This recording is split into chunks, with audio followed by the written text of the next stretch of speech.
Assalamualaikum warahmatullahi wabarakatuh. Baik, masih bersama saya dalam mata pelajaran Teknologi Informasi dan Komunikasi, dan ini adalah video di pertemuan kedua, di mana di video pertemuan pertama waktu itu adalah video berisi perkenalan dan sedikit saya jelaskan mengenai mata pelajaran Teknologi Informasi dan Komunikasi.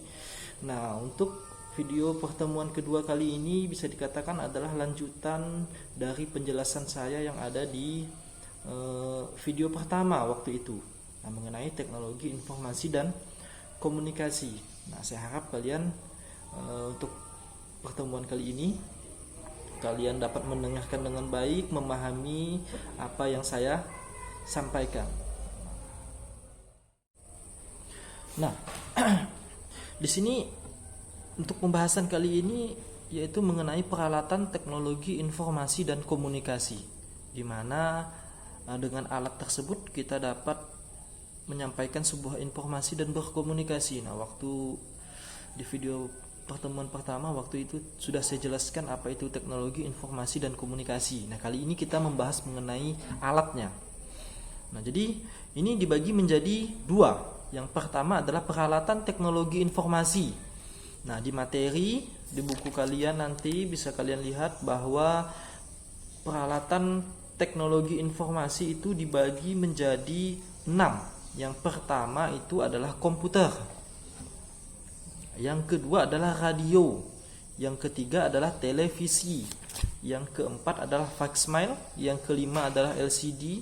Yang keenam adalah internet. Nah, alat-alat yang saya sebutkan tadi adalah alat-alat yang termasuk ke dalam peralatan teknologi informasi. Artinya alat-alat tersebut dapat kita gunakan untuk menyampaikan sebuah informasi. Seperti contoh tadi adalah komputer. Nah, dalam kita memainkan komputer itu tentu kita mendapatkan sebuah informasi. Kemudian radio. Nah, tentu kalian pernah mendengar apa itu radio, ya kan?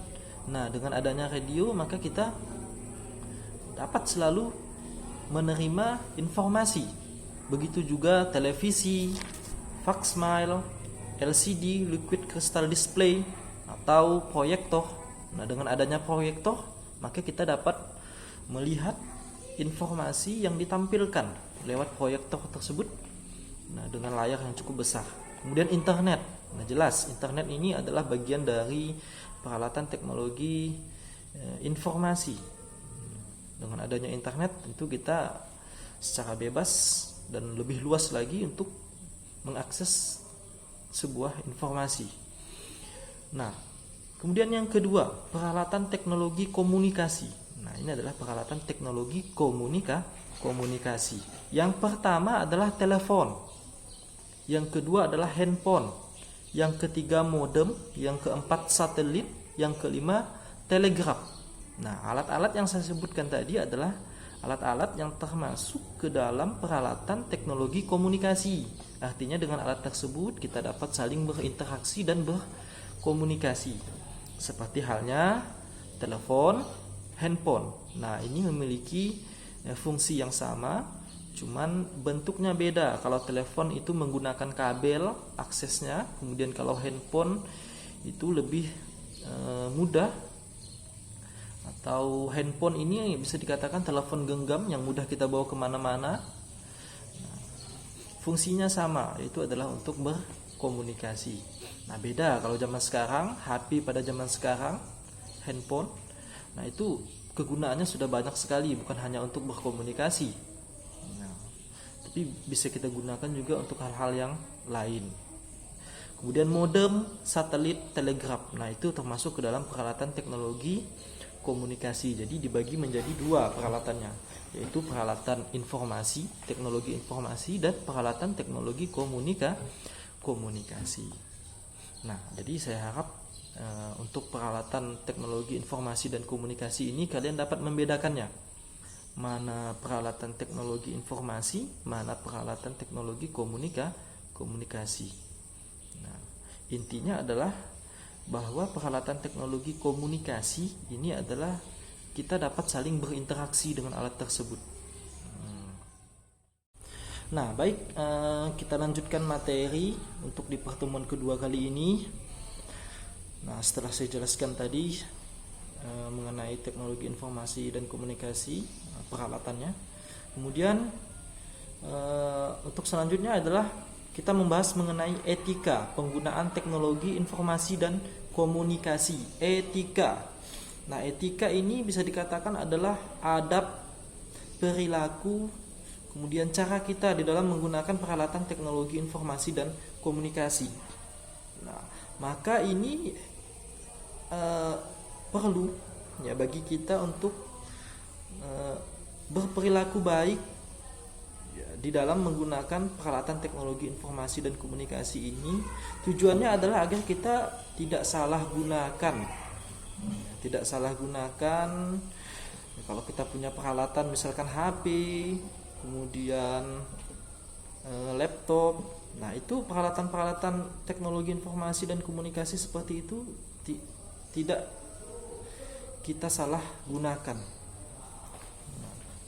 Jadi tentu di sini mempunyai dua aspek kalau kita membahas mengenai etika. Yang pertama itu adalah aspek negatif dan aspek positifnya.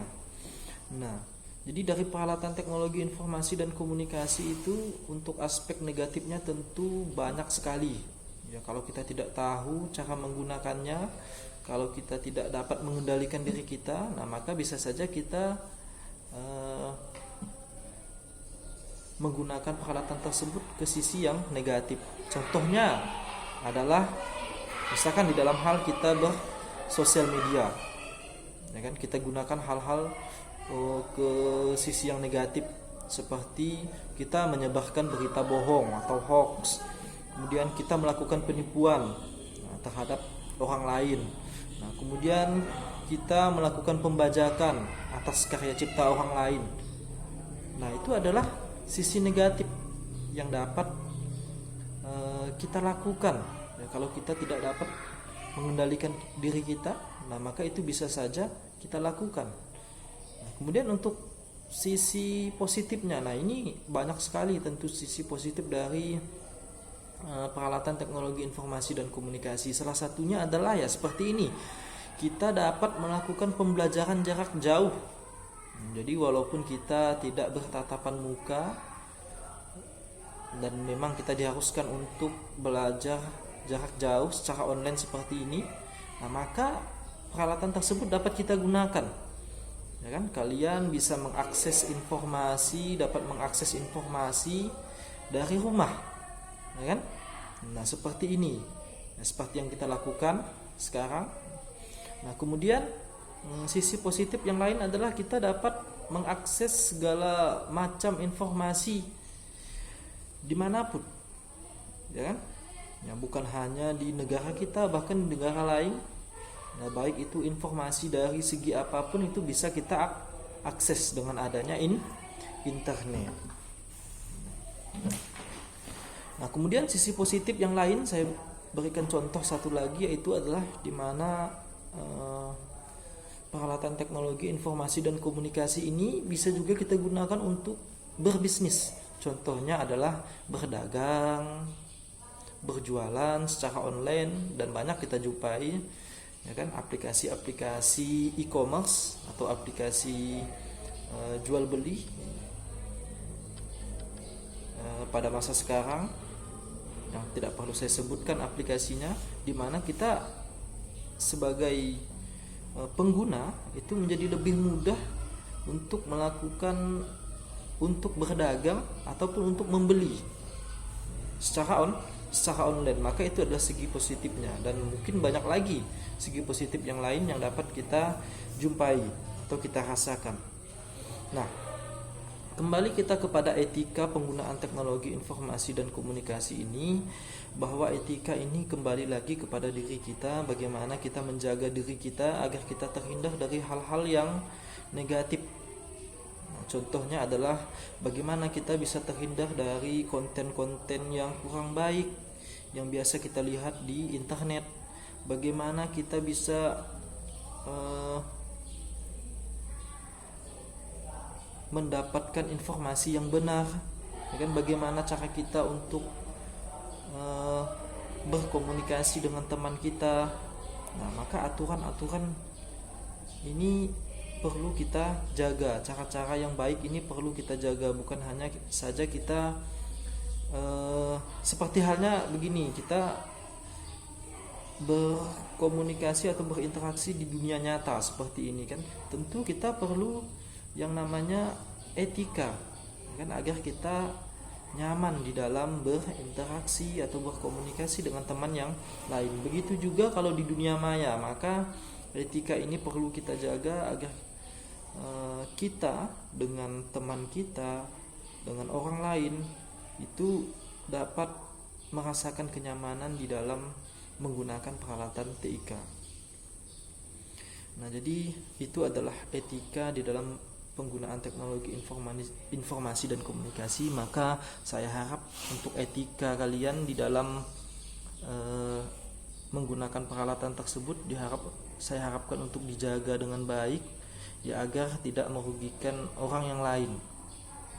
Nah, seperti saya berikan contoh lagi, yaitu adalah di mana di dalam pembelajaran online seperti ini, maka etika kalian dalam berkomunikasi kepada guru itu harus dijaga. Artinya segala informasi yang disampaikan oleh guru itu, kalau kalian ingin menanggapinya, adalah tanggapi dengan perkataan-perkataan yang baik. Nah, jadi hindari perkataan-perkataan yang kurang baik. Nah, pikirkan perasaan temanmu, pikirkan perasaan teman yang lain. Nah, bagaimana agar sebuah informasi yang disampaikan oleh guru itu dapat kalian pahami dengan baik, ya, tanpa harus mengganggu komunikasi antara satu dengan yang lain. Oke, jadi sekian mungkin video yang dapat saya atau materi yang dapat saya sampaikan untuk pertemuan kedua kali ini. Ya, kalian dapat mempelajarinya nanti di rumah berdasarkan materi yang telah saya berikan, atau kalian dapat mengembangkannya sendiri di rumah. Kalian dapat browsing di rumah, ya, kan, mencari informasi yang lain lagi untuk menambah materi yang telah saya jelaskan ini. Oke, baik, saya akhiri. Assalamualaikum warahmatullahi wabarakatuh.